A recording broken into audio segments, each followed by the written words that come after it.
गिरे तो भी टांग ऊपर कशाला म्हणायचं तर संजय राऊत काल जे वागले त्याला गिरे तो भी टांग ऊपर म्हणतात.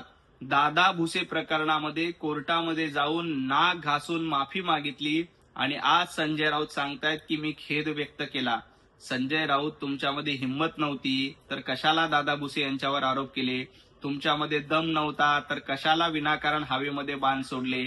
काल ज्या पद्धतीनं कोर्टामध्ये जाऊन दादा भुसे यांचे पाय धरले, माफी मागितली, नाक घासलं आणि आज गिरे तो भी टांग ऊपर म्हणत मी माफी मागितली नाही तर खेद व्यक्त केला असं सांगतायत. संजय राऊत थोडंसं ध्यान ठेवा.